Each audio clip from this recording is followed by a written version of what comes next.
The Rise and Shine podcast series is made possible by the generous support of Bonnie Vozar of Chicago, Illinois.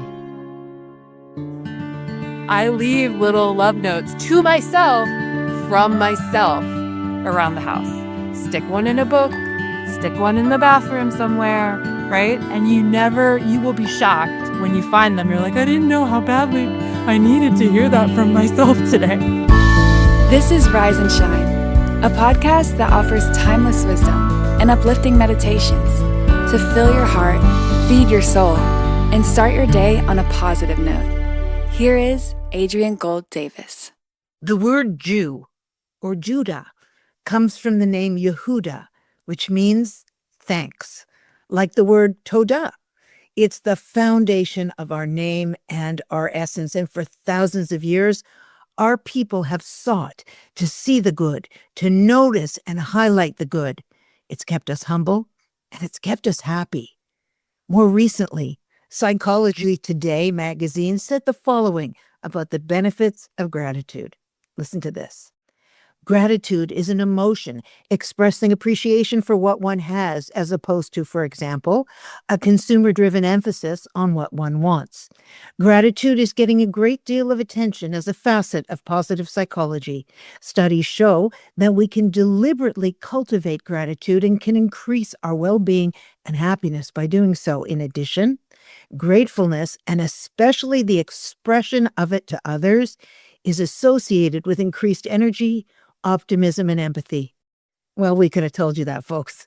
In fact, every single morning in Berkowitz, which is the morning blessings, said at the start of morning prayers, we recite a litany of thanksgiving for life itself, for the human body, for the physical world, for land to stand on, for eyes to see with. And the first words we're supposed to say every morning, Moda Ani, thanks I give, mean that we begin each day offering gratitude. Now, not the more grammatically sound ani moda, meaning I give thanks, because if we said it that way, it would have us saying the word I before anything else. The words are inverted, our rabbis have written, to ensure that gratitude supersedes ego. And this is a revelation. You know, Rabbi Nachman of Breslov writes, gratitude rejoices with her sister joy and is always ready to light a candle and have a party. Gratitude doesn't much like the old cronies of boredom, despair, and taking life for granted. And the concept of hakarat hatov, which is Momentum's Jewish value of gratitude, helps create a set of spectacles with which to see the world and react to it. And in that vein, I am grateful and thrilled to welcome back Jessica Berkowitz. You remember Jessica Berkowitz is a writer and a ritualist and a liturgist, and she's committed, in her words, to the discipline of delight. Before Momentum, she was part of the founding team of One Table. She was the director of learning there for 7 years. She's a very sought-after educator. She's taught for Hillel, for Federation, for JCCs, for Foundation of Jewish Camps, Birthright, and many others. And she actually comes from Kentucky, and she's an alumna of Washington University in St. Louis, the Pardes Institute of Jewish Studies, the European Institute for Jewish Studies in Sweden. She went to Baltimore Hebrew University. She got rabbinical ordination at the Jewish Theological Seminary. She's a fellow from Reboot, from the Shalom Hartman Institute, from the Ruske Institute for Professional Leadership. This woman, she's done it all. And she's the senior educator specialist now for Momentum. Welcome back, Jessica. Oh, Adrienne, thank you. It's so good to be here. Love being back. Love having you. Okay, so here's my first question. It seems like psychology has finally caught up with Torah, okay? But I want to make sure, and this is really, really significant to me, that Judaism is not suggesting a system that ignores our trials and pushes false and toxic positivity. So can you help me understand that balance and maintaining our gratitude? Well, it's so important, and not falling into the pitfalls of a kind of influencer-driven toxic positivity where everything has to be good and you always have to find the the silver lining. And you can go back to some of our earliest poetry, the poetry of Tehillim, the poetry of Psalms. And you find in this language, which is thousands of years old, and is we understand these verses as traditionally written by King David. And you have this verse in Psalm 118 that says, I thank you, Hashem, for you answered me and you became my saving, my salvation, that which saves me.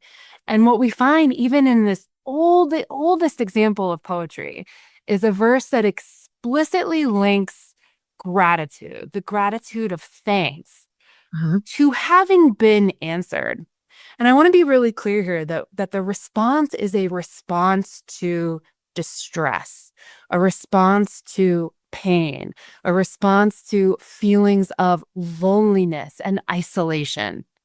And what we find here is that giving thanks or having gratitude for feeling seen and heard by Hashem doesn't erase or negate any of the suffering that David experienced preceding it. It's a response.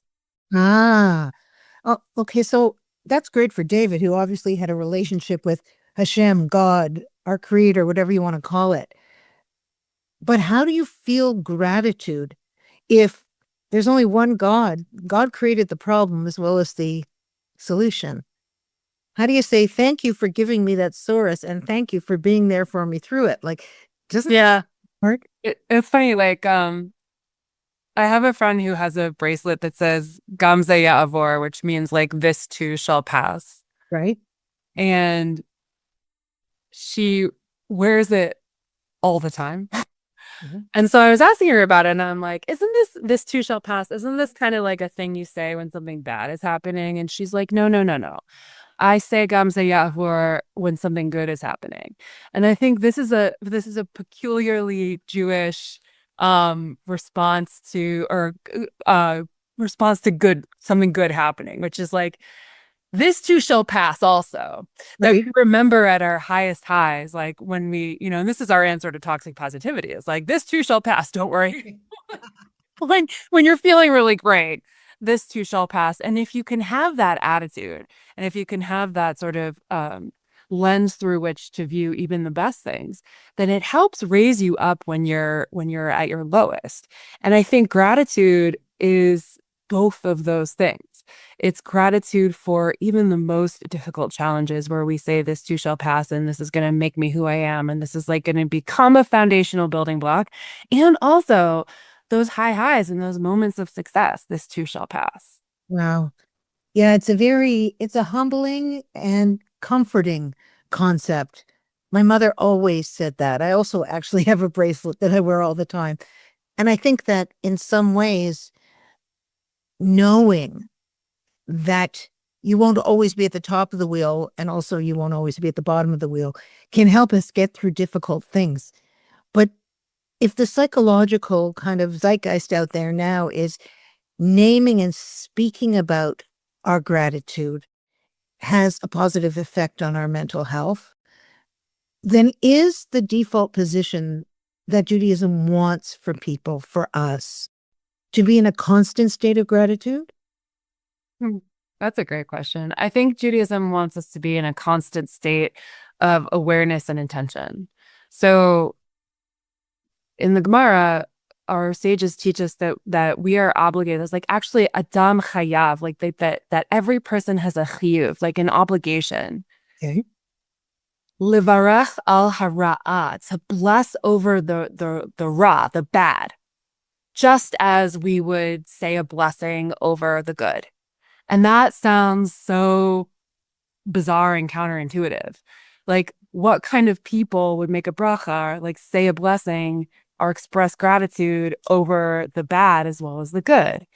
And the idea here is that I think what our sages are doing is setting up a kind of emotional posture with which to meet the world, which is we don't have to be in a constant state of gratitude, but we do have or are obliged to try to be in a state of awareness and intention.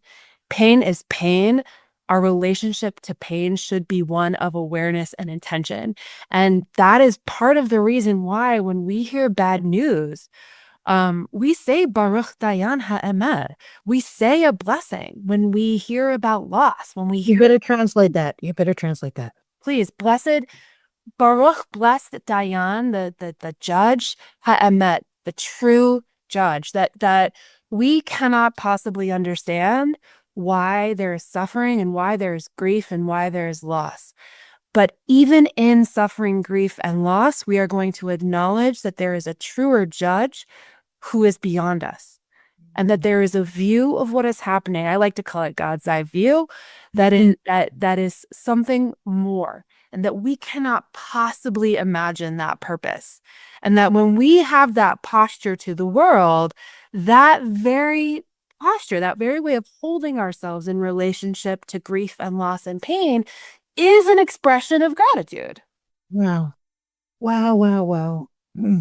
Wow. So how do you teach your children that? I mean, how do you tell a child, for example, who is struggling? You know, your daughter comes home from school, she doesn't feel like she fits in. You know, she feels, I need these boots, I need these pants, I need to look like this, I need to do this, I need to do that. You can't give her those things. She feels like nothing is good, and she is too young emotionally to understand this concept. How do you begin to teach it? I think there's two really important ideas here, concepts here that I would love our listeners to hold. One is the idea that our sages don't teach that we should suppress negative feelings.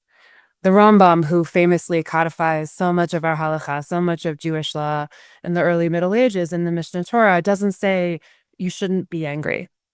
Like, we're not the turn the other cheek people. That's not who we are. We are, in fact, a people who acknowledge that anger is real, anger is human, and that we should become angry, the Rambam teaches, only over matters that warrant anger.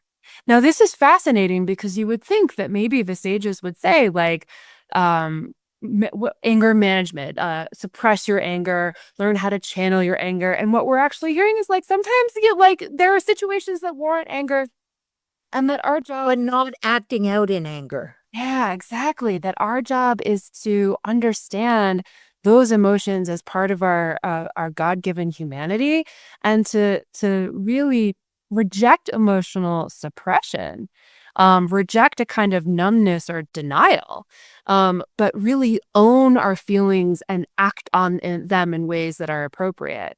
So Okay. one idea here is how you teach it is feel your feelings and feel them in a way that is safe, i.e., with a parent, or journaling, or going for a walk, or doing breathing exercises, or all the ways we know now that we have tools, modern tools, to help us feel our feelings without acting negatively on our feelings. So that's one sort of pillar that we can take home in terms of how we hold this, especially with our kids. And the other is a teaching from Rabbi Nachman of Breslov, many, many, many hundreds of years after the Rambam, says that, on the other hand, you also have to be able to search and seek and find within oneself what he calls a nukuda tova. Now, if you are learning Hebrew or are on your journey of understanding Hebrew, nikud are the little points, the little dots that make up the Hebrew vowels, nikudot. And what he's saying is that every person has a nikuda tova. Every situation has a nikuda tova. And it may be tiny little point, but and then sometimes it is, right? It's like, I tell my daughter, like, she's like, I can't find any nikuda tova, mommy. It could be really small. It's like the size of a grain of sand. Got to really look for it. Sometimes that nikuda tova, that good point, is like a needle in the haystack. So tell me again about what happened today, honey, and let's find that nikuda tova together. Wow.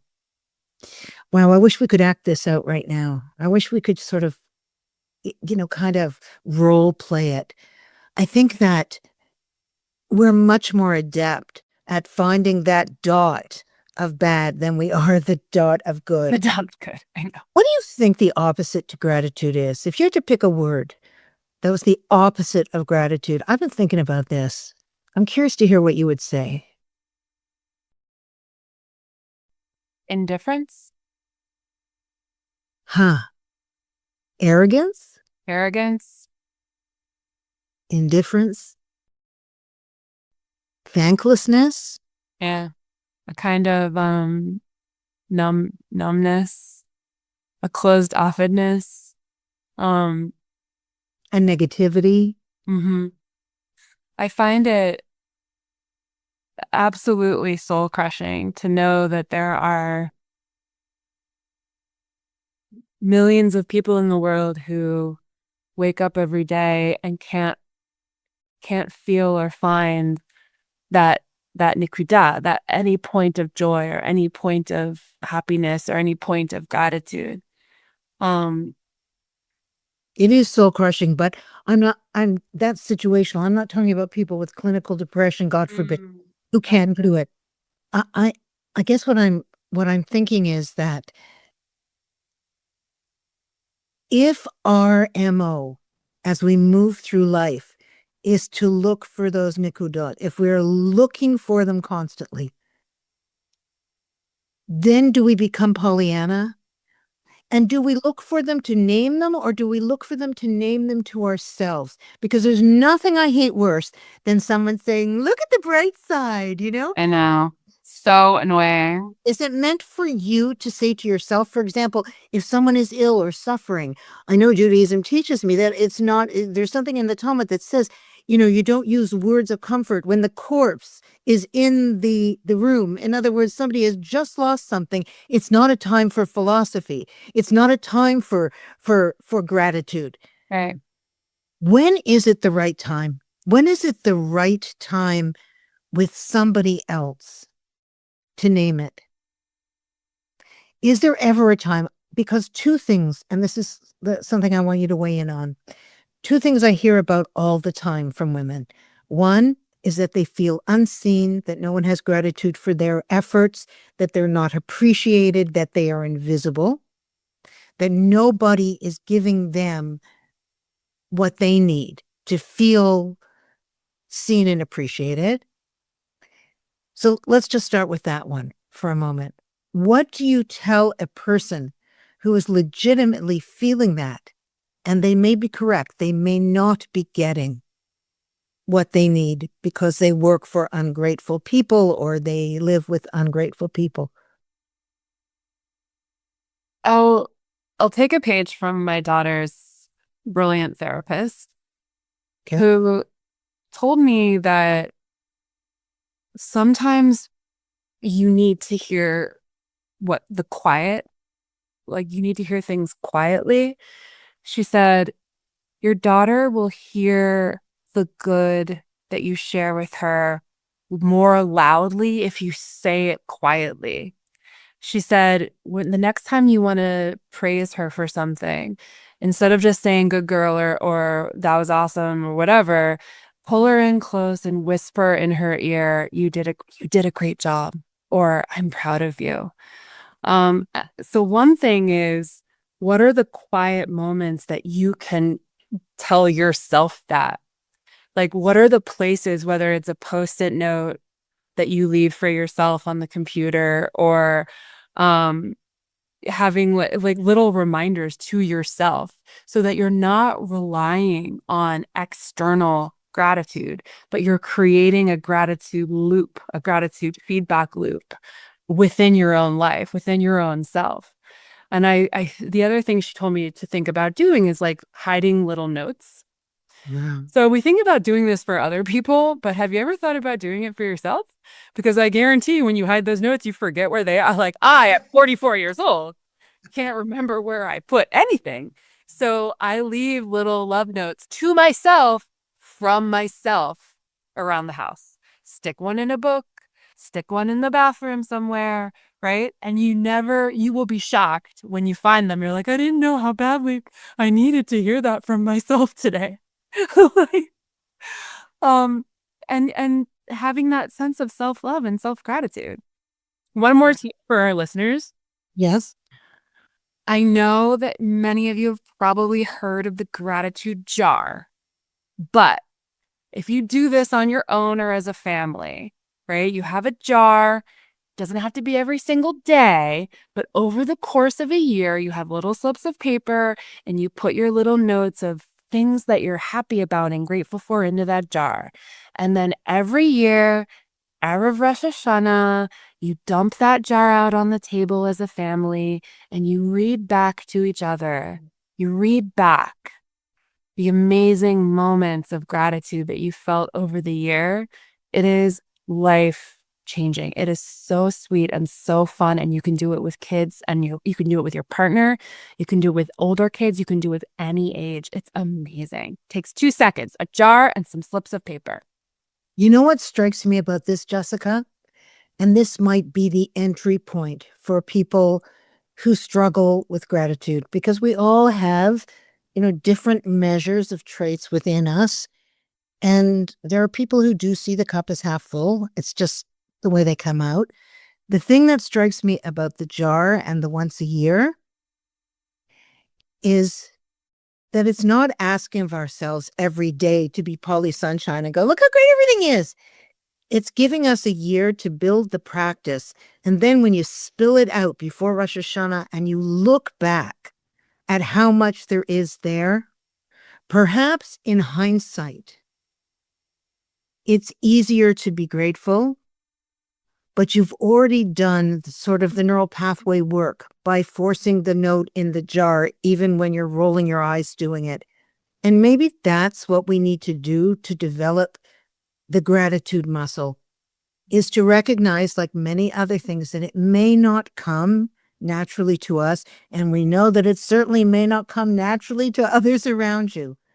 But whether you're doing it for yourself or you're doing it as a family, maybe once you sort of spill out that whole pile, you will see that cumulatively, on balance, there's a lot to be grateful for.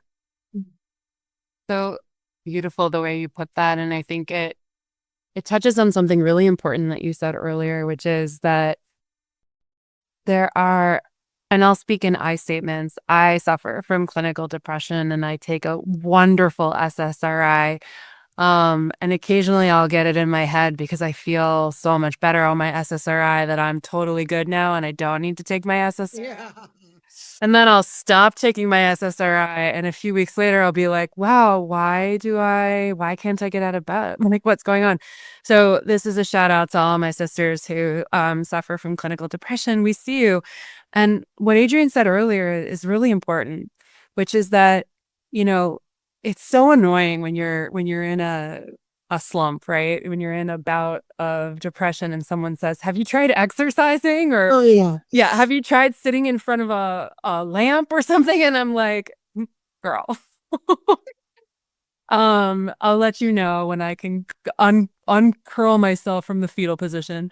But that these little things are cumulative. That was just so brilliant about what you said. And even when I go through, and sometimes they span months, these long stretches of having bouts of depression, exercising that muscle and not letting it atrophy and having a small thing of success of like, today the success was getting out of bed.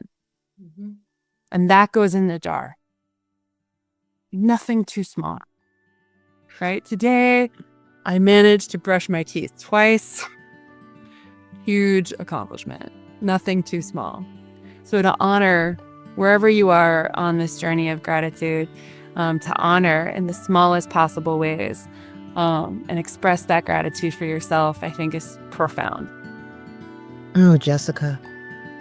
Well, I'm grateful for your successful SSRIs. Me too. I'm grateful for you.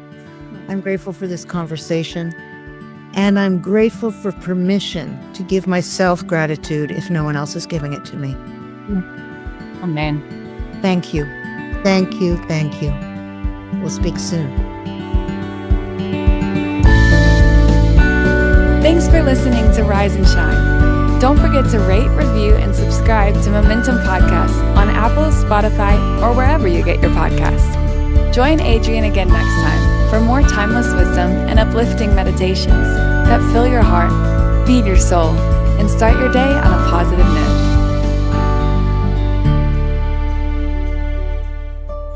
This podcast was made possible by the generous support of Bonnie Vozar of Chicago, Illinois. Spread the wisdom. Inspire Jewish individuals around the globe by supporting Momentum's podcasts. To sponsor, contact podcast@momentumunlimited.org. You're listening to a Momentum podcast.